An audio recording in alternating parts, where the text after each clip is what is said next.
All right, so now we want to do Margaery, who I'm not really sure about Margaery. You know who we should also do? Who? The leader of the Swans. Who the fuck are the Swans? That's that fucking religious group. Or Sparrows. The Sparrows. The Swans. Margaery Tyrell is, I think, mostly smart. She's doing what she can to make power plays, and her big power play is to basically marry whoever the king is. Yeah, it's one of those things where it's like, you want to say she's smart because she has successfully placed herself pretty evenly throughout the show. I mean, she shows up, Renly. Yeah. That was a good power play. He had the largest army. She's somehow able to jump from king to king to king without anyone caring and questioning. And without ever actually being penetrated. And all the people... So, bravo! All the people that she has been with are also getting killed. So I don't know if she's getting blamed for being type of bad omen. She's like the pirate's equivalency of the black spot. Yeah, she is like, she's getting all her husbands killed. And it's not necessarily her doing anything, but there is a pattern. Let's put it, let's take a little burden off her. Her husbands are doing a good job of getting themselves killed. It just so happens that she's hitching to their wagon. That's very true.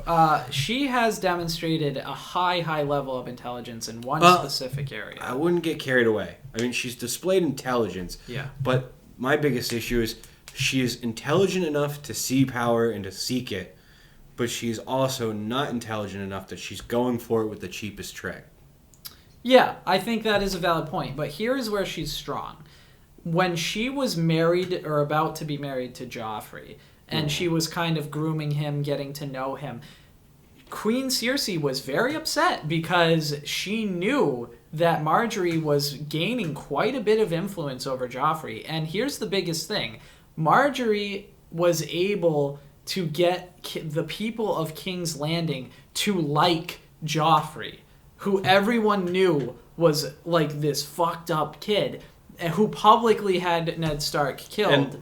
And she got the crowd to begin to love him. So she has a great ability to inspire, to bring the population behind her. That is something that only a couple other characters have, and that tells me that she would be a fairly good leader. I can agree with that, and I do think she has quite a bit of potential, but I don't think the manner in which she is seeking power is going to work out for her. Because, I mean, she is hitching herself to the Lannisters, and if there is a family besides the Starks who has been torn apart as devastatingly as they have, the Lannisters are going in that direction. I think you're right. I think the Lannisters are very desperately grasping on their power. I mean, when you look at it, I mean, like, the major kingdoms that have been in play, the Vale, the North, and the Lannisters. The Lannisters are the next family to fall. Tywin's dead.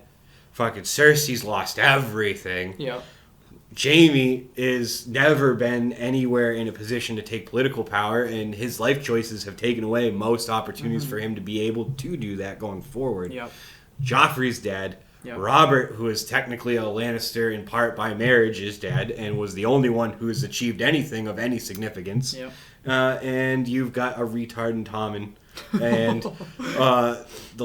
the sister who's useless and just a bitchy teenager, just like Sansa. Yeah, I mean, I think the Vale is very much still demonstrating that they are powerful. And the Vale, I think what is going to happen is the Vale is going to overtake the Lannisters and take King's Landing. And then you have the Boltons, who are right now very much in power in the north. And then you have just Littlefinger all by himself creating this huge situation. I think what Margaery is, her biggest mistake is she is not using her biggest resources.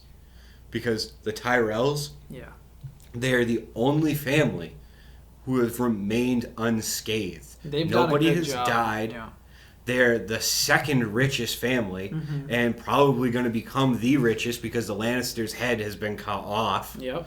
So they've had the largest army that has not even lost anything. It hasn't been involved in anything other than marching up a street, showing power. Yeah, so would you call Margaery smart? I think she's got potential, but she's not utilizing it. But you can't call her dumb. No, Okay. I wouldn't say she's dumb, but she is yet to have that aha moment. Because, like I said, they've got the most resources. She could probably handpick a male leader from her own part of the world. Yeah, very true. And she could probably manipulate him and that's into... probably the next step. If she's smart enough to come around to it and stop banging 12-year-olds. But that's part of the plan. You know, banging 12-year-olds is a recurring theme in this show that's starting to make me feel a little uncomfortable. All right. On a level of being highly educated. He's street smart. He is street smart. He is practical. He maintains ability to assess risk at all phases. Yeah. He never gets too caught up in the gain or the loss, and is able to maintain a level educated choice.